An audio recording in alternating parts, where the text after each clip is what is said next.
Miami de compra y todo el tema. Cuando venían acá a Chile y arrendaban las casas, y la familia chilena se iba como al sótano, al final de la casa y dejaba toda la casa para los argentinos en el verano. Eso era muy típico en los 90. Ya, pero en esta mentira legal se estuvo sustentando porque Argentina tenía que pedir crédito al Fondo Monetario Internacional para que estos pesos tuvieran respaldo en el fondo y poder mantenerse uno con el otro. Menem deja la presidencia en el 99, asume Fernando de la Rúa, que era de una coalición opositora. No recuerdo el nombre, pero estaba en alianza con el Partido Radical. La cosa es que en el gobierno de la Rúa ya los organismos internacionales dejan de prestarle dinero a Argentina porque básicamente no lo devolvía. Entonces, no es un país fiable, le dejamos de prestar. Y se tiene que acabar con la paridad de un hombre. ¿Ya? En ese contexto, Fernando de la Rúa, cuando ya la economía estaba colapsando, llama a Domingo Felipe Cavallo, que había sido el ministro de Minas, para que sea su ministro de Economía. Y en el fondo, bueno, usted creó la convertibilidad, usted ayúdeme con el problema que generó. Cavallo acepta, ¿no es cierto? Y él decide impulsar una política que se llamó el corralito, que significaba que las personas podían sacar del cajero automático 250 pesos argentinos por semana. Entonces, como se limitó la cantidad a 250 pesos, la gente empezó a decir, oye, nos van a confiscar el resto del dinero, no, nos van a quitar el resto del dinero. ¿Ya? Entonces la gente acude más a los bancos a buscar su plata, claro. Y ahí empieza un movimiento que en 2 días terminó con la renuncia de Cavallo y de la Rúa. ¿Ya? Entonces, lo que quiero que nos fijemos son en los discursos que dice acá la televisión en estos días. ¿Ya? Cómo la televisión aborda el 19 de diciembre del 2001 en Argentina. Es en época navideña, eso influyó mucho. Época navideña la gente no tenía dinero para comprar los regalos, por eso muchos se entran a desesperar. Porque esta Navidad se anunció el 2 de diciembre. Mucha gente, oye, pero se acerca Navidad, el tema de los regalos. Y eso hizo que todo esto fuese más rápido. Pero ahora fíjense por favor en el discurso de la televisión. Te voy a contar una cosa, mira, hoy el secretario de Seguridad se llama Mató, estuvo 8 horas desaparecido. El hombre encargado de la seguridad en la República estuvo desaparecido. Mataron a 4 personas en la República hoy. A 4 personas, hasta el momento 6. Creo que de la Rúa quiere un poco al país. ¿Sabes que a de la Rúa hoy un colaborador le preguntó? Paso por tanto. Hola.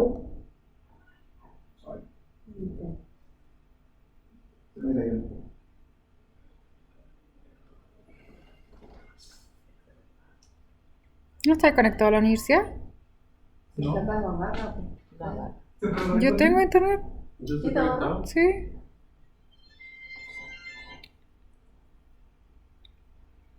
¿Verdad si quieres poner la clave? Yo creo que la clave del correo de la universidad.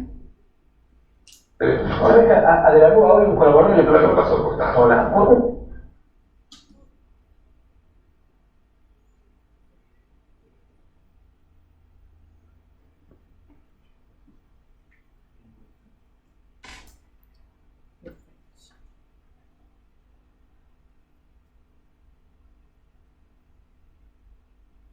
Perdón por la falla. No, tranquilo.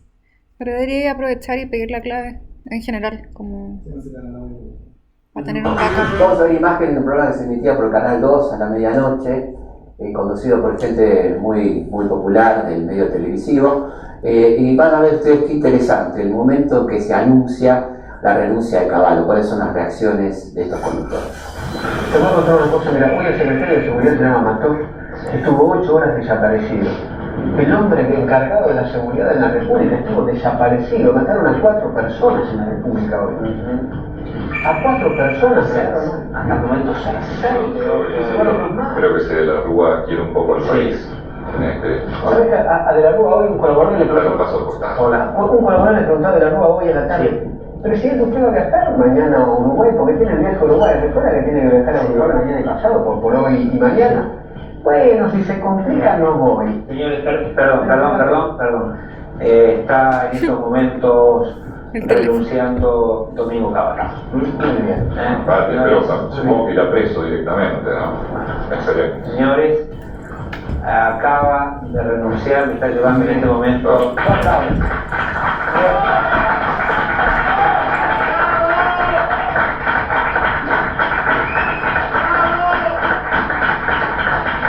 gustaría ver si a la gente, se lo pueden avisar al móvil. Quisiera ver rápidamente quién está Ronen. Ronen o en el... Vamos a ver, pero lo que me interesa es el discurso que sale en la televisión. Esto es como bien atípico. De que se pongan a aplaudir directamente la renuncia del ministro. Ya no creemos en esta gente, tiene que llegar otra gente. Y este es otro video que te lo quedo. Todos ubican CQ0, ¿cierto? Caiga que caiga es un programa argentino, de Chile de Argentina. Entonces fíjense la editorial que hace Caiga que caiga ese día. Justo tocaba el último programa del año, el 20 de diciembre, el día que de la Rúa renuncia. Fíjense en el discurso de en el fondo no creemos en nadie. ¿Ya? Y esto es lo que da el paso a las candidaturas outsider. Vamos a ver en el próximo bloque más imágenes de aquello que pasó entre el 19 y el 20 de diciembre y nos vamos a ir al corte con imágenes de uno de los programas más populares de aquel momento, CQC. Así arrancaba Mario Pregolini la emisión de aquel día 20 de diciembre. Hola, ¿qué tal? Buenas noches. Miren, nosotros este programa no lo íbamos a empezar así. Este programa es el resumen del año 2001 según la visión de los que hacemos Caiga quien caiga. En el país han pasado muchas cosas y el programa que va a ver a continuación fue grabado hace apenas 7 días. Solo 7 días. Y parecía otro país. Si bien no era muy distinto al que hemos vivido en las últimas horas. Lo que ha pasado es tremendo, es terrible, nos ha chocado, nos ha dolido y nos hemos preguntado también si valía la pena poner al aire este resumen del año 2001. Creemos que sí, creemos que nos reímos de las personas que hay que reírse, no nos reímos del pueblo ni de la gente, sino de aquellos que intentan gobernarlos. Nos reímos de gente que ha abusado de nosotros, ha abusado de sus familias, gente que le hemos dado una responsabilidad y no la pudieron cumplir, diputados, senadores, sindicalistas.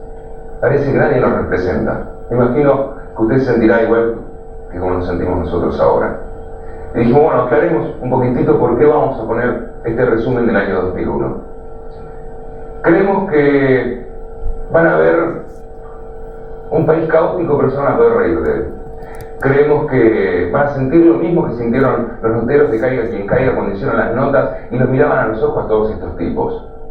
Pero estamos bien y yo particularmente no creo que vayamos a estar mejor, por lo menos dentro de poco tiempo.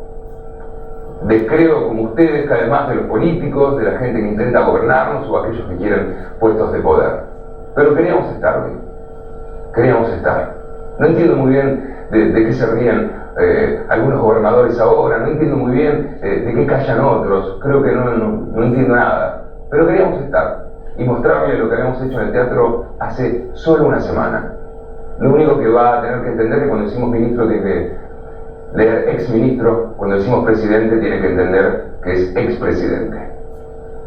Pero queríamos estar acá y abrir este programa de esta forma para que sepa de qué lado estamos nosotros, por lo menos hoy, y ojalá que también en el futuro. Que disfruten este especial, ojalá pueda reírse un poquitito, pero queríamos estar acá.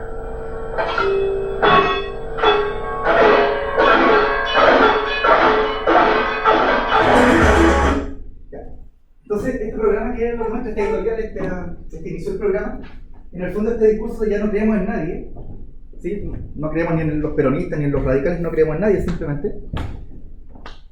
Y eso es lo que da paso a la irrupción de estas candidaturas outsider, ¿sí? Si ya le demos la oportunidad a todos, si nadie lo hizo bien, bueno, démosle la oportunidad a alguien que venga de afuera del sistema. Ya, después dice acá, caracteriza los siguientes tipos de partidos: partidos leales, desleales y semileales, según Giovanni Sartori. Según su grado de adhesión a la democracia. Concordamos que los semileales al final eran desleales porque cambiaban cuando querían, no eran leales. Eso es lo único que me acuerdo. Los leales se caracterizan ¿por qué? Porque nada justificaba la violencia. Ya, nunca justifican la violencia como un método de acción política. ¿Y qué más? No me acuerdo. ¿Se presentan a elecciones periódicamente? Sí, porque es parte del... ¿Y estos partidos reconocen los resultados aun cuando les sean adversos? Sí, también. Claro, ganan o pierden, bueno, ganamos, muy bien, perdimos, el pueblo hizo otra cosa, perfecto. Se someten en el fondo al escrutinio popular, ¿ya?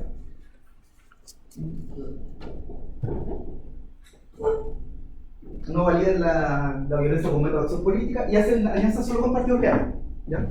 O sea, con partidos intrasistémicos. Después tenemos los partidos desleales. Ya al revés,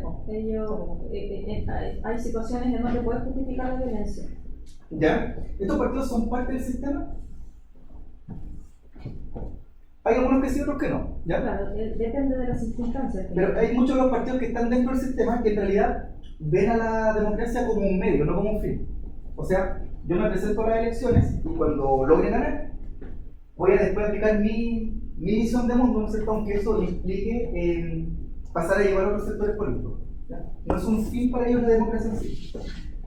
Bueno, estos partidos validan la violencia como un método de acción política.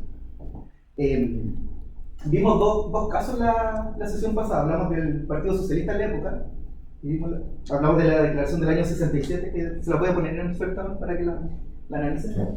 Y también vimos el caso del Partido Nacional, que era el partido de derecha en el fondo, era la unión de los liberales con los conservadores, ¿ya?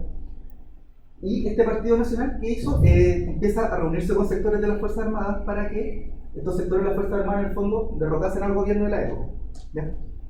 Entonces son dos formas que se puede ser desleal: o yo haciendo la revolución, o convenciendo a los sectores de las Fuerzas Armadas que ellos tomen carta en el asunto, ¿ya? Que fue lo que se dio en esa época. Ya, y los partidos semileales. Ni fuerza. Es que respetan, pero bajo ciertas circunstancias. A veces sí, a veces no. Claro, bajo ciertas circunstancias están dispuestos a aliarse con partidos desleales. Entonces, en el fondo, concordamos que en realidad serían desleales, porque si uno es leal, es 100% leal. No puedo ser sí o no, cuando me convenga. ¿No soy o no soy? Uy. Chicos, este es el documento que les subí a la aula, ¿ya? Y aquí está explicado, bueno, lo que hemos hablado de esto, mira, el funcionamiento del sistema político según David Princeton, lo que es el entorno, los inputs, la blackboard, el output y el feedback. Es como un resumen. Sí, un resumen de todo. Bueno. Aquí está el dibujito mucho más complejo del que nosotros lo hicimos mucho más simplificado. Para el certamen ustedes tienen que desarrollar un caso de Chile del 2010 en adelante, para que ustedes tengan, por ejemplo, del 2010 en adelante, algún caso que tenga todo esto. Pueden hablar desde el 2010, varios temas. ¿Puedo preguntar sobre eso? Porque me perdí un poco. Mandaste una parte del certamen que hay que entregar el domingo antes de la semana del certamen. Domingo primero. Eso, que en el fondo es el documental y una aplicación de también esto en eso. Adicional a eso, ese día presencial hay un resto del certamen. Lo que acordamos, claro, lo que acordamos fue que yo les voy a enviar con el correo, porque en realidad es de aplicación. Ajá. No es que sea como tan memorístico como el primero. Hay que desarrollarlo. Es desarrollo. Entonces, por ejemplo, van a tener que desarrollar un caso de esto. Van a tener que explicar por qué el Partido Socialista es leal, por qué el Partido Nacional es leal. Es como una explicación. ¿Y eso cuándo lo subes? Habíamos quedado el 21. Ya. Pero como se supone que esa semana no tiene que haber nada de la universidad para desconectarnos, se los puedo subir por el 25 o subir hasta el domingo. Este domingo. Yo prefiero 1000 veces este domingo. Sí. Yo se lo subo este domingo. Ahí pensando qué tema, no sé. Sí, se lo subo, no hay problema. Ir ayudando.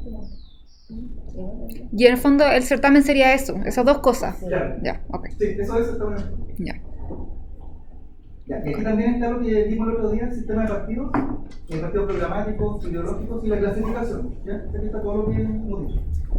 También está que son los populismos, que es lo que nos falta ver ahora. Y lo de la candidatura outsider, que es lo que recién hablamos. Ya, cuando uno habla de populismos, ¿qué se le viene a la cabeza? ¿Qué es un populismo? ¿Será algún concepto que ya está como bien claro? Los políticos, o sea, los politólogos estarán de acuerdo en qué es un populismo. O sea, por lo que leí por la presentación del populismo que me tocó, hay varias versiones, porque hay algunos que lo consideran como una ideología y hay otros que lo consideran netamente como una medida apolítica, o sea, distinta de derecha a izquierda, que lo que busca es, por medio de carisma, hacerse como parte del pueblo. y reconocerse como parte de él. Ya. Es como cuando la Raquel decía yo soy de la galería. Claro. Es lo mismo dicen las personas populistas. ¿Quién decía eso? La Raquel Atendoña una vez cuando salió. Ah. Yo soy de la galería. Ya, efectivamente, miren, el populismo tiene mucho que ver con la candidatura outsider, está como bien de la mano en realidad. El líder populista, bueno, lo primero, para los politólogos, esto es un concepto que es de los más debatidos, nunca se han puesto de acuerdo que es populismo. Muchas definiciones de populismo. Pero sí está más o menos claro que tiene estas 6 características en común. Ya todos están más o menos de acuerdo en que para que un líder sea populista, tiene que cumplir con estos requisitos. Lo primero es que son contrarios a los partidos tradicionales, porque ellos dicen, bueno, los partidos tradicionales son los que fallaron. ¿Ya? Entonces, yo tengo las soluciones que estos partidos no quieren. Después, ellos dicen representar a los sectores que históricamente fueron marginados. Le hace a los pobres, la clase más baja. Después, este líder, que siempre es carismático, siempre seduce a través del habla, ¿ya? Él se mantiene en el poder porque es popular, él gana elecciones, ¿sí? Y las gana con un porcentaje bien importante porque es popular, la gente lo quiere. Por lo tanto, el populismo es un movimiento de masas. La masa lo mantiene al líder, ¿ya? Este líder no tomó el poder por las armas, nada por el estilo, ¿ya? Ahora, la mayoría de estos líderes, bueno, todos en realidad, llegan al poder por vía democrática y una vez en el gobierno empiezan a desmantelar las instituciones para ir perpetuándose en el poder, ¿ya? Bueno, se entiende que este líder entiende los problemas del pueblo, eso es su narrativa, ¿ya? Yo conozco los problemas, yo como soy parte del pueblo, sé cuáles son los problemas. Y como sé cuáles son los problemas del pueblo, sé cuáles son las soluciones a esos problemas. Ahora, el discurso de este líder siempre se dirige contra la élite, la élite política, la élite económica, la élite intelectual. Todas las élites han fallado, ¿ya? Y tienen al país en esta situación caótica.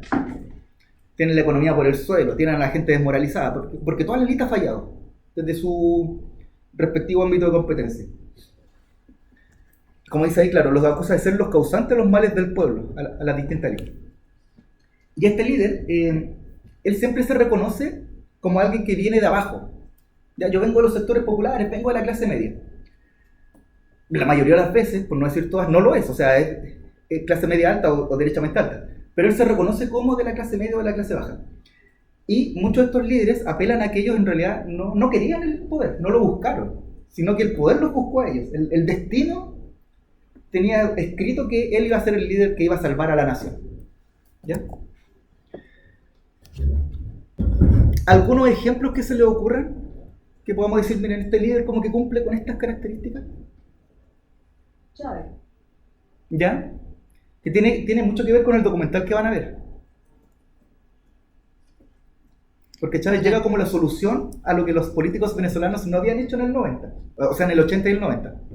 ¿Ya? Los partidos políticos tradicionales fallaron, que se llamaban COPEI y AD, COPEI y Acción Democrática. Esos eran los partidos tradicionales en Venezuela. Estos partidos fallaron, entonces denme la oportunidad a mí. Y ahí él creó un movimiento llamado Quinta República y accede al poder. ¿Algún otro caso que se le ocurra? ¿Cuál fue la pregunta? ¿De populismo? Un líder populista. ¿A quién podríamos decir ya? Este líder es populista. En algún momento también hablaban de Perón, otras veces también hablaban de Trump, pero no a este nivel. Sí. No, claro, Perón es el emblema del populismo en Latinoamérica. Sí. Tanto así que está el Partido Peronista. ¿Ya? Y el Partido Peronista ha sobrevivido muchas décadas en Argentina. Tienen hasta musicales. Bueno, es una masa por el Partido Peronista. ¿Sí? Tiene gente muy de derecha, muy de izquierda, de centro, tiene de todo. ¿Sí? Dentro del peronismo cabe todo. Ya, nosotros vamos a ver un caso que quizás no les suena, no lo sé. Que es el de Abdalá Bucaram, que fue el presidente de Ecuador en el año 97. ¿Ya?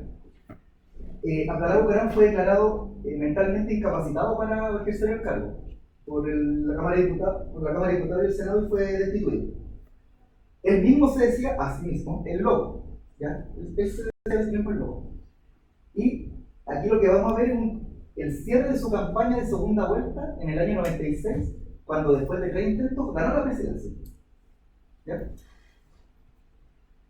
Este hombre provenía de una de las familias más ricas de Ecuador, de Guayaquil, para ser más preciso. Había sido alcalde de Guayaquil y su tío, que se llamaba Assad, no pudo ser presidente de Ecuador, tenía la popularidad y todo el tema, porque era hijo de libaneses.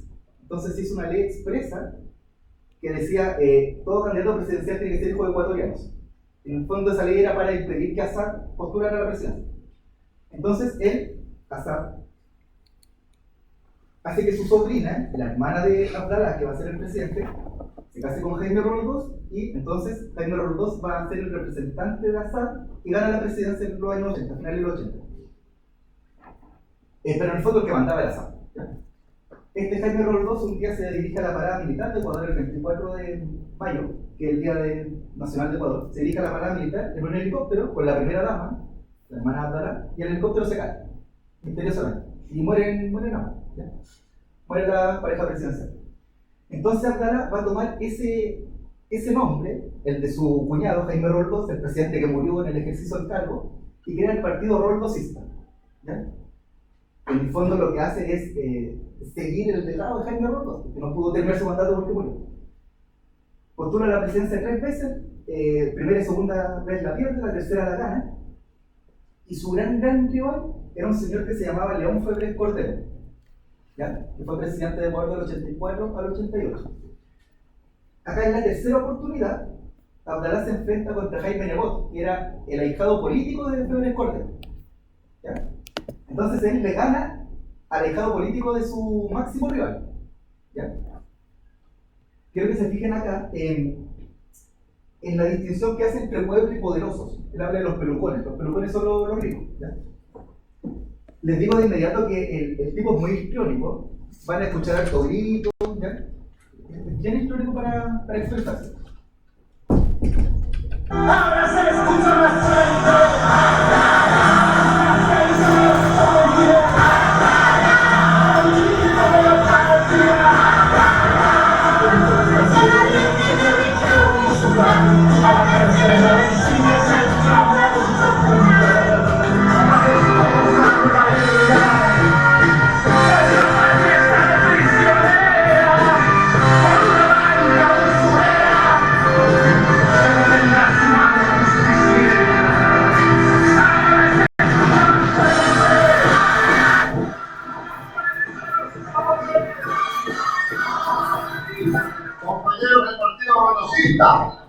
compañeros del día, compañeros del CFP, concentración de fuerzas populares, compañeros de izquierda democrática, de la democracia cristiana, compañeros liberales, compañeros de Pachacute, compañeros de la CONAIE, de Liberación Nacional, del Frente Radical Alfanista, de todos los partidos, porque todos estamos unidos en contra de la oligarquía ecuatoriana.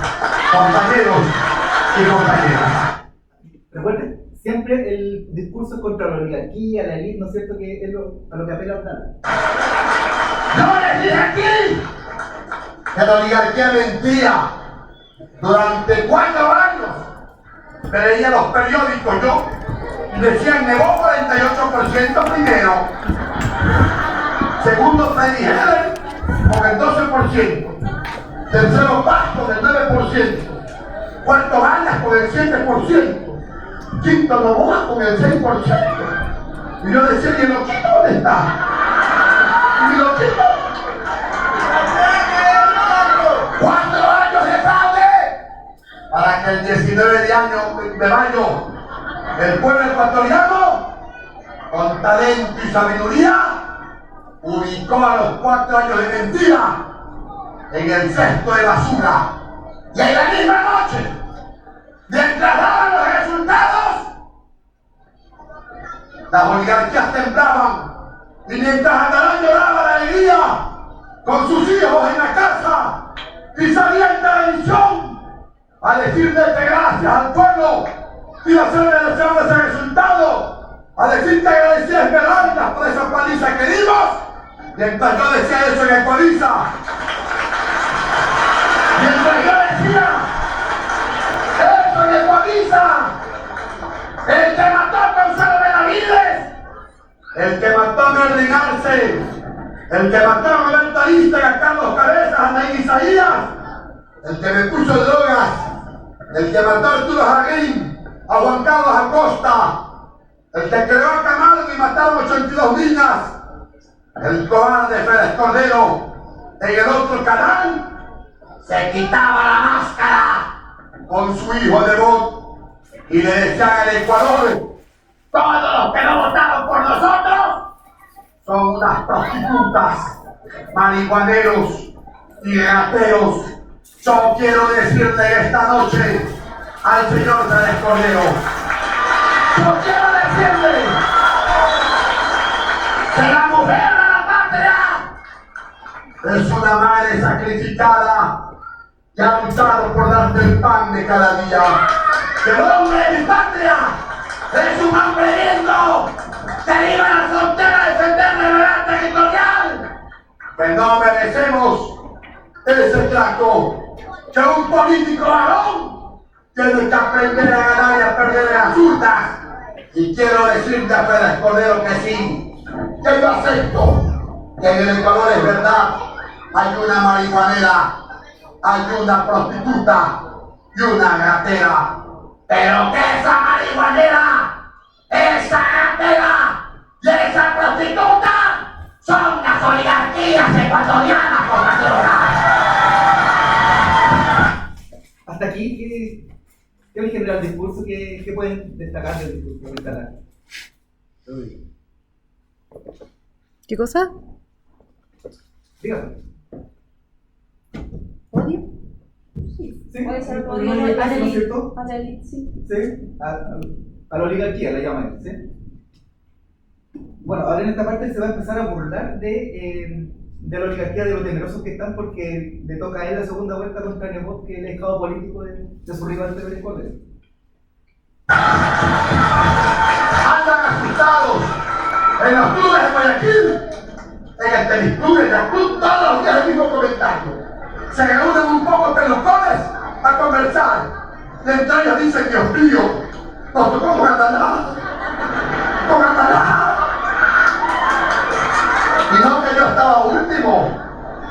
Y no que Atalá no valía. Que en Esmeralda solamente votaban por él un poco de negros y nada más. ¿Les decían eso?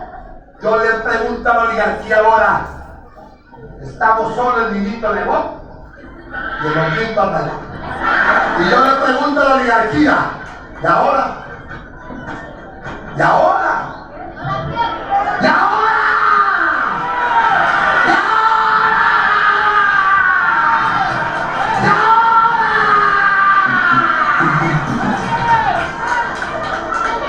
¿Y ahora qué me dicen? ¿Cómo les quedó el puñete en el ojo? Han traído cubanos para sacar falsas imágenes. Pero yo te juro, te juro, hermano, ya los tenemos. ¡Ya los tenemos! ¡Ya los tenemos! Los tenemos. En este puño están. Aquí. Aquí. Aquí están. Los 370 años hicieron que la madre de mi patria venda su cuerpo para muchos darles el pan. Los que hicieron que el niño de mi patria lustre el zapato ajeno y rece cada noche. Hoy cumpliré 6 o 7 años. Alegría sin nombre de dejar de ser niño y de empezar a ser hombre. Aquí están los que vinieron con la conquista española hace 500 años y crearon las vistas, los horarios, las encomiendas para acabar y matar a los indios, porque decían que los indios no tenían alma.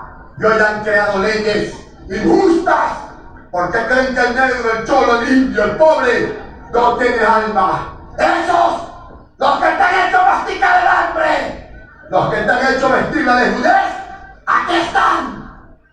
Aquí están. En este puño. Y yo te garantizo, hermano, que no los voy a soltar. No los voy a soltar hasta el 10 de agosto, que llegue al poder de la República.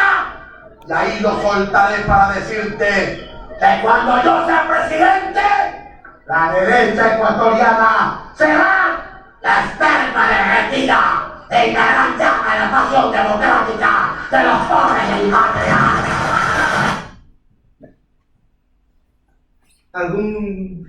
¿Alguna primera impresión del discurso? De su candidato presidencial que ganó. Fue presidente del Ecuador. No sé, me sentí como lo más grande cuando vendía la pulsera de 11 poderes. Ya, eso, ¿no es cierto? Sí, es como... es como... ¿Pero cómo votaron por un tipo así? ¿Sí? La gente vota ¿Y cómo todo el rato por... por... No, me hace mucho sentido. ¿Pero le hace sentido con lo que hablamos del peronismo? O sea, del peronismo, del populismo. Está todo lo que dijimos en este discurso. ¿Sí? Está prácticamente todo. Por eso uno de los grandes... Uno de los que llega a esta parte ojo, que cuando hablamos de populismo no quitan de derecha de izquierda, no, ya hay de derecha de izquierda, de todo. Igual que cuando hablamos de ideología, hay de todo. No es un sector político en particular. También el populismo que se basa en el tema del antiimperialismo. No era el caso de ahora, pero Chávez tenía mucho del antiimperialismo. Nosotros no progresamos por culpa del imperio. Está el enemigo externo. El imperio es el que bloquea a mi país y por lo tanto no me deja avanzar. En este caso, la oligarquía es la que bloquea al país y por lo tanto no la deja avanzar.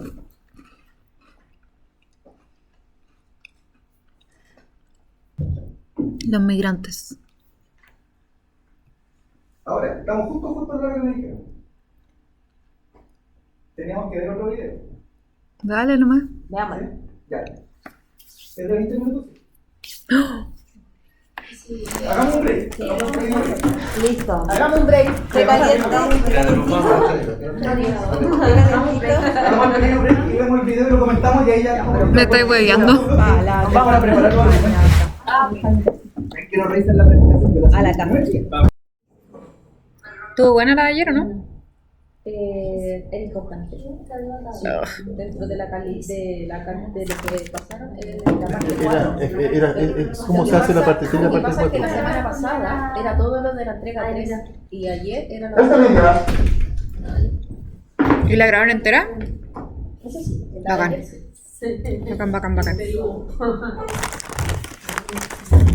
Chicos, miren, con esto vamos a ir terminando lo que es la materia porque a la vuelta tenemos el debate y luego exactamente. Se acabó. ¿Claro? Y no hay más. Se van a liberar de... No. Sí.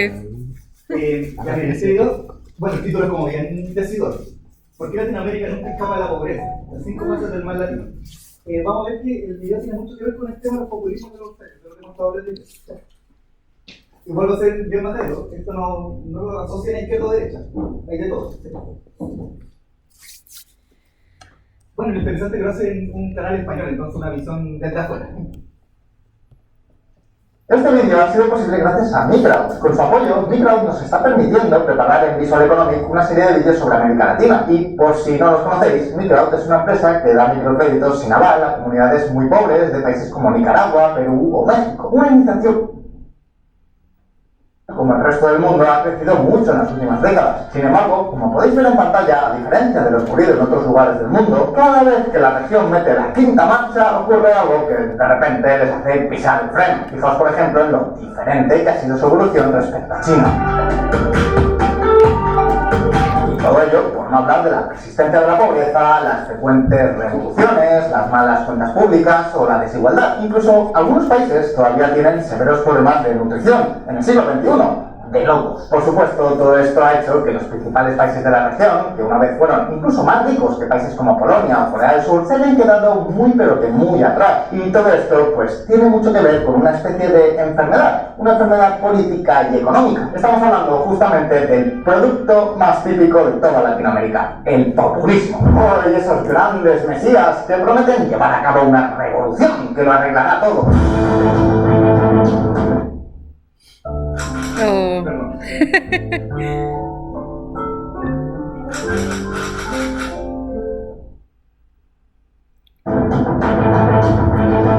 Sí, a ver, lo sabemos. El populismo no es ni un fenómeno nuevo, ni tampoco algo exclusivo de esta región. Es de hecho un fenómeno global. Sin embargo, es justamente aquí en América Latina donde, con mucha diferencia, más se ha desarrollado. Casi que podríamos decir que el populismo es a Latinoamérica lo que los coches son a Alemania o el petróleo a Arabia Saudí. Toda una especialización local. Aquí los encontramos de todos los colores. De izquierdas, de derechas, civiles, militares, democráticos, autoritarios y hasta de primera y de segunda generación. Desde el argentino Juan Domingo Perón hasta la más reciente criptoobsesión de Bukele, pasamos pasando por los conocidos Rafael Correa, Evo Morales o Hugo Chávez. La historia está repleta de líderes mesiánicos que prometieron grandes revoluciones para alcanzar la justicia social, procesos que sin embargo terminaron como el Rosario de la Aurora, con grandes crisis, hiperinflaciones, represión y mucha pobreza. Es decir, el populismo en Latinoamérica prácticamente siempre, por no decir siempre, logra un resultado opuesto al esperado. Y la pregunta es, ¿por qué? ¿Por qué demonios la historia económica de América Latina siempre termina de la misma forma, con una gran decepción? En este vídeo vamos a contar todos los detalles, pero antes, dejadme que os cuente un poco sobre Micro, un proyecto tan interesante. Vamos a soltar el micro. Mujica. Comprar cañas de pescar. Echad un vistazo a este proyecto que, como veis en pantalla, no para de crecer y que resulta súper interesante. Puedes ganar dinero ayudando a un montón de personas a escapar de la pobreza. ¿Qué demonios es el populismo? ¿Realmente podemos diferenciarlo de otras corrientes políticas y económicas? No sé, ¿no se supone que todo buen político es un populista? Pues bien, lo cierto es que dar una definición exacta no resulta una tarea nada sencilla. Hasta ahora son muchos los expertos y analistas que lo han intentado de forma, bueno, pues por lo general bastante imprecisa. Quizá una descripción como esta sea algo bastante aproximado a la realidad. El populismo es el fenómeno con el que un político intenta ganar el poder, con amplias promesas de beneficios y concesiones a las clases bajas. Edwin Williamson, historiador especializado en Hispanoamérica. Sea como sea, más allá de las definiciones, el populismo sí que tiene una serie de rasgos comunes que todos podemos identificar. Un líder carismático que ejerce un liderazgo fuerte y personalista, que utiliza un discurso que polariza entre buenos y malos, entre el pueblo y el antipueblo, y que habitualmente pone la diana a las élites, a las grandes empresas, a los bancos o a instituciones como el Fondo Monetario Internacional. Para estos líderes, estos agentes son siempre los responsables de todas las desdichas sociales. Ser rico es malo, es inhumano. Así lo digo y condeno a los ricos. Hugo Chávez en 2005. Y eso no es todo. Además, cuando estos líderes populistas tienen oportunidad, también intentan copar todos los organismos públicos, poniendo a leales suyos al tiempo que promueven profundos cambios institucionales. Por ejemplo, ¿alguna vez os habéis preguntado por qué en América Latina siempre están debatiendo sobre nuevas constituciones? Pues bueno, ya lo sabéis. Y ojo, que tan solo durante los últimos 20 años hemos visto importantes cambios constitucionales en Venezuela. Aquí quisiera parar un poquito. Bueno, sabemos que no es el caso de Chile, fue otro proceso, pero muchos de estos líderes llegan con esa promesa. Hugo Chávez, Rafael Correa, Evo Morales llegan con hay que dejar todos los viejos de lado y nosotros que comenzamos lo nuevo. Entonces, por ejemplo, Hugo Chávez, cuando se aprueba la Constitución de 1999, que es la que él impulsa, se le cambia incluso el nombre al país. República de Venezuela pasa a ser la República Bolivariana. O en el caso de Evo Morales con su Constitución del 2009, la República de Bolivia pasa a ser el Estado Plurinacional de Bolivia. Incluso se le cambia el nombre al país, en este refundarlo. ¿Ya? Nuestro ejemplo de Ecuador, Bolivia y Nicaragua. Además, un intento fallido en Chile y cambios menores en un sinfín de países. Así que, bueno, poca broma. Ahora bien, de momento, porque no estamos en visual politics, sino que estamos en visual economic. ¿Y por qué hago este matiz? Pues porque además de los rasgos políticos, el populismo también tiene ciertas características comunes de índole económico. Hablamos, por ejemplo, del proteccionismo, la reforma agraria, los controles de capitales, la nacionalización de grandes empresas o la generosidad del gasto público. Eso entre otros muchos rasgos compartidos. De hecho, los movimientos populistas tienen tantas similitudes entre sí que, tal y como hicieron por primera vez en 1990 estos dos economistas que estáis viendo en pantalla, vamos a dividir la evolución económica de un gobierno populista en 5 grandes fases. Pues bien, amigos, amigas, no se hable más. A continuación vamos a ver las 5 etapas de lo que podemos denominar como la enfermedad latinoamericana, la estrategia fallida que una y otra vez hace que esta región nunca termine de escapar del pozo. Y como vais a ver, los instrumentos económicos que utiliza el populismo son totalmente distintos a los que veíamos con el caso de Nicaragua.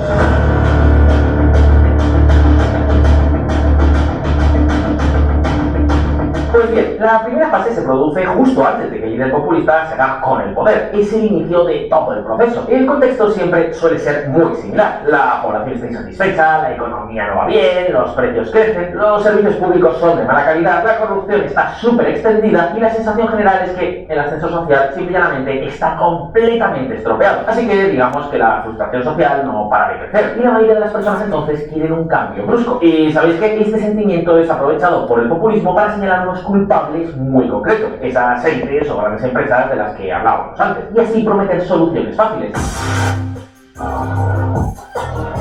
De esta forma llegan al gobierno y amigos, amigas, cuando toman el poder empiezan a gastar a manos llenas, ya sea tirando de deuda o incluso recurriendo a la máquina de imprimir más y más billetes. Esto es, por ejemplo, lo que ocurrió exactamente en Venezuela. La mala situación económica, el incremento del 30% en el precio del transporte público y la falta total de perspectivas hizo que en 1989 se produjera el conocido como Caracazo, una serie de grandes protestas que terminaron con más de 300 manifestantes muertos. Ese fue el comienzo de una llama que derivó en un intento de golpe de Estado liderado por Hugo Chávez en 1992 para imponer la revolución bolivariana y que terminó con este mismo personaje llegando al Palacio de Miraflores, la Casa Blanca venezolana, en 1999. Y por ejemplo es también lo que ocurrió en la Argentina con la llegada de los Kirchner. Los ajustes tras el corralito y la gran crisis de los años 2001 y 2002 dejaron el terreno preparado para la llegada de Ernesto Kirchner. Pero sigamos. En la segunda fase las cosas van viento en popa y a toda vela. Los líderes populistas alcanzan su cenit de popularidad. Los enormes incrementos del gasto y los planes sociales de todo tipo parecen avalar su discurso. El crecimiento se acelera, los salarios reales crecen, se crea empleo y los peores augurios no se cumplen. Es más, a corto plazo, la reducción de los precios de los servicios públicos, y en su caso también de los controles de precios, parece incluso mejorar la vida tanto de clases medias como de las clases más pobres. Fijamos, por ejemplo, en lo que decía el propio Perón, uno de los padres de toda esta corriente política. Y querido amigo, dale a la gente, especialmente a los trabajadores, todo lo que sea posible. Cuando te parezca que ya les estás dando demasiado, dales más. Verás los resultados. Todo el mundo tratará de asustarte con el fantasma del colapso económico, pero todo es una mentira. No hay nada más elástico que la economía, a la que todos temen tanto porque nadie la entiende. Carta en 1952 de Juan Domingo Perón al recién elegido presidente de Chile, Carlos Ibáñez. Pues bien, tanto en la Argentina de los Kirchner como en la Venezuela de Hugo Chávez, durante los primeros años el crecimiento económico se disparó. Y es que, además, en este caso, los incrementos del gasto público coincidieron con una enorme bonanza petrolera que multiplicó los recursos públicos, particularmente, claro está, en el caso de Venezuela. Fijaos, por ejemplo, en esta gráfica. Aquí se muestra cómo de repente Venezuela empezó a experimentar un enorme boom económico, pero exactamente lo mismo pasó mucho atrás en el Chile de Allende, que llegó a crecer un 9%, o en el Perú de la etapa de Alan García, que en 1986, transcurrido el primer año concreto de este presidente, creció en un 12%. Por supuesto, todos estos éxitos disparan la popularidad del líder y hacen que este incida aún más en sus políticas. Usted me está diciendo que el banco no está en venta, pero yo se lo puedo expropiar ya, inmediatamente, si quiero. Hugo Chávez en 2011 al presidente del Banco Provincial, filial del BBVA en Venezuela. Pero justo estaba pensando en ese video, es un video que Hugo Chávez tiene un programa que se llama Aló Presidente, y hacía muchas cadenas nacionales. En una de las cadenas nacionales, una persona X le dice que en el banco BBVA le están cobrando intereses usureros y dice, consíganme al presidente del banco. Le pasan el celular y lo llaman en vivo y en directo, cadena nacional. Y le empieza a decir, usted tiene que hacer esto y esto otro, y si no lo hace, recuerde que yo le puedo copiar el banco, y ahí lo que dicen en cadena nacional. Se puede, como ya, voy a buscar el video. Pero un momento, que ahí no termina toda la historia. El problema es que, lejos de mejorar la economía y pese al aparente crecimiento, las políticas populistas poco a poco destruyen los cimientos económicos del país. Me explico. El Estado tiende a expulsar a las empresas privadas. Las subvenciones adulteran por completo el sistema de precios. El gasto se financia con deuda o con la máquina de imprimir billetes. La regulación de precios y los controles de capitales dañan la competitividad nacional. Las nuevas empresas públicas son, por supuesto, terriblemente ineficientes y deficitarias. Las importaciones alimentan un enorme agujero exterior. La inflación entra en escena y la seguridad jurídica comienza a desaparecer, porque, por supuesto, un populista hará todo lo que sea posible para mantenerse en el poder. Por cierto, apunte. En pasados vídeos aquí en Visual Economy ya os hemos contado con todo lujo de detalles los efectos que tienen los controles de precios y por qué los países con muchos recursos naturales no siempre marchan todo lo bien que podríamos pensar. Os dejamos unos cuantos enlaces en la descripción. Sea como sea, la cuestión es que el crecimiento de estos países con nuevos líderes populistas nunca dura demasiado y en poco tiempo, y aquí es donde entra en juego la tercera fase, desaparece por completo. Por ejemplo, en la Argentina de los Kirchner, el creciente déficit público dio paso a una inflación de caballo y posteriormente a una enorme crisis que ha hundido el nivel de vida de los argentinos. En Venezuela, la caída de los precios del petróleo supuso que el modelo bolivariano fuera completamente inviable y entonces el país entró en uno de los mayores procesos de empobrecimiento y colapso económico jamás experimentados. Y os acordáis del gráfico del PIB de Venezuela que veíamos hace un momento, pues fijaos cómo cambiaron las cosas en muy poco tiempo. Por supuesto, ante esta deriva, los gobiernos populistas intentan hacer más de lo mismo, pero con más intensidad. Más controles de capitales, múltiples tipos de cambio, más controles de precios, más impuestos, etcétera, etcétera. Y es algo así como echar gasolina al fuego. Incluso en los peores casos, su popularidad cae tan rápido que esto lleva a los gobiernos a jugar sucio. Por ejemplo, con 1000 motivos, no es extraño que intenten meter mano en los tribunales, en los medios de comunicación o incluso en las filas de la oposición. También es frecuente que ante la inminente pérdida del poder político, los casos de corrupción se multipliquen. Y todo ello no hace sino empeorar aún más las cosas. Esta, amigos, amigas, es la cuarta fase. ¿Y qué os voy a contar? Por ejemplo, en Venezuela el desastre fue de tal calibre que la inflación superó el 130.000% en el año 2018. Sí, lo habéis escuchado bien, el 130.000%.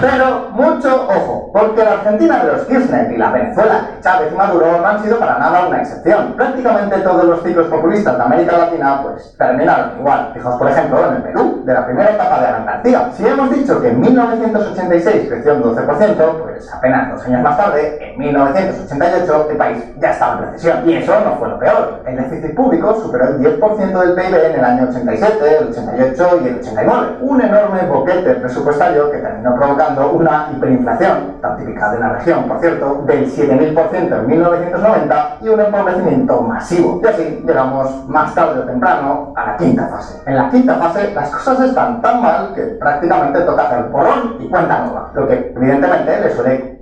Quisiera poner un poquito, lo que acaba de decir aquí el hombre es lo que llevó a Alberto Fujimori a la presidencia en el 90. La gestión económica de Alan García fue tan mala que emerge este caballero que era un rector de una universidad. Era un outsider, era el rector de la Universidad Agraria de La Molina, no tenía nada que ver con la política. Y el gran candidato era Mario Vargas Llosa, el escritor. Era apoyado por todos los partidos tradicionales. Y emerge Fujimori, este hombre que viene del campo, ¿no es cierto?, rector universitario de la academia, que no tiene que ver con la política. Y bueno, termina venciendo a Vargas Llosa, ¿ya? Y empezó su propio ciclo populista por lo demás. Pero aquí tenemos con eso un muy buen caso de cómo un ciclo populista termina llevando a otro ciclo populista en el mundo. Corresponder, cuando puede, a un nuevo gobierno. Los ajustes llegados a este punto son muy duros, así que la pobreza no da tregua y el país tiene que recurrir a apoyo de instituciones internacionales como el Fondo Monetario Internacional. Los pobres suelen terminar siendo más pobres que al comienzo de todo el ciclo populista, así que no es extraño que esto desencadene nuevas olas de descontento social que llaman el terreno para la llegada de un nuevo Mesías. Y entonces, vuelta a empezar. Vuelta a la primera fase. Cuando algún jurista me dice, Evo, te estás equivocando jurídicamente, eso que estás haciendo es ilegal, bueno, yo le meto por más que sea ilegal. Después les digo a los abogados, si es ilegal, legalicen ustedes. ¿Para qué han estudiado? Evo Morales, expresidente de Bolivia. Por supuesto, con el paso del tiempo se han producido algunos cambios en todas estas fases. Por ejemplo, en el llamado populismo de segunda generación, que se ha dado sobre todo a partir de los años 90, eso sí, con la excepción de Venezuela, los casos de hiperinflación son menos frecuentes. Conscientes del riesgo que tiene imprimir más y más billetes, los gobiernos han preferido tirar de préstamos, eso sí, disparando con ello la deuda nacional. Esto, por ejemplo, es lo que ocurrió en las últimas 2 décadas en Bolivia, Ecuador o Nicaragua. Argentina, por su parte, siguió siendo un caso mixto. Otra cosa es que esta nueva generación de populistas suele tratar de guardar más las apariencias a la hora de tomar el control total de las instituciones. Digamos que son más timoratos a la hora de llamar a la revolución y se apoyan mucho más en regular todo lo regulable y un poco más todavía. Por ejemplo, les encantan los incrementos de salarios mínimos. Esa justo suele ser una de sus grandes banderas. ¿Queréis algunos datos? Pues fijaos, según la Comisión Económica para América Latina de la ONU, el salario mínimo real se incrementó en Bolivia en un 133% entre 2005 y 2017. En Ecuador se incrementó en un 67% durante el gobierno de Correa y en Nicaragua ese incremento llegó al 75% entre entre los años 2006 y 2017. ¿Y cuál es el problema? Os preguntaréis. Pues el problema es que estos incrementos del salario mínimo no suelen ir ligados a incrementos de la productividad o la competitividad internacional, por lo que no resulta raro que al final se terminen provocando serios problemas económicos derivados de ello. Sea como sea, de una forma u otra, estas 5 fases que hemos visto suelen repetirse constantemente en todos los ciclos populistas de América Latina. Y es que este es ni más ni menos que el desarrollo de la enfermedad latina. Pero, ¿queréis ver un ejemplo concreto de populismo de segunda generación? Pues bien, echemos un vistazo a la Nicaragua de Daniel Ortega. ¡Atentos! Siguiendo el manual del buen populista. Amigos, amigas, la República de Nicaragua es el país más grande de Centroamérica. Se independizó de España en 1821 y con un PIB per cápita de poco más de $2.000, hoy ostenta el dudoso honor de ser uno de los países más pobres de toda América Latina. En términos nominales hablamos de hecho del segundo país más pobre de la región. Pues bien, el caso es que este país está controlado férreamente por el también formado por Daniel Ortega como presidente y su esposa Rosario Murillo como vicepresidenta. Este es un caso de libro de un ciclo populista que además ha terminado devorando el propio sistema democrático para dar lugar a una dictadura plena. Las manifestaciones aquí son reprimidas, los opositores políticos perseguidos, la policía actúa prácticamente sin límites y las elecciones, bueno, son una broma. Por supuesto, de la economía ni hablemos, pero la cuestión es cómo y cuándo empezó toda esta historia. Pues veréis, tras una cruenta guerra civil, el propio Daniel Ortega fue presidente entre 1985 y 1990. Sin embargo, ese año su partido, el Frente Sandinista de Liberación Nacional, perdió las elecciones. Entonces, entre 1990 y 2006, los gobiernos de Chamorro, Argumento Alemán y Enrique Bolaños, bueno, digamos que aparentemente hicieron los deberes. El país tuvo estabilidad, las reservas internacionales se multiplicaron, la inflación se mantuvo estable y el control del gasto público hizo que la deuda externa se redujera. Sin embargo, un momento porque lo que no se redujo fue ni la pobreza, ni tampoco la desigualdad, ni la corrupción. En el año 2006, Nicaragua era considerado uno de los 30 países más corruptos del mundo y el 48,3% de toda su población sería sumida en la pobreza. Y eso no es todo. Para colmo, los precios del petróleo se dispararon, pasando de los $40 en el verano del 2004 a más de 70 en la primavera del 2006. Y claro, con estas, pues no puede sorprendernos que según una encuesta de Gallup, en ese mismo año 2006, el 73% de los nicaragüenses pensaban que las cosas pues no iban por buen camino. Un sentimiento este que creó el caldo de cultivo perfecto para el regreso de Daniel Ortega, quien por supuesto ganó las elecciones.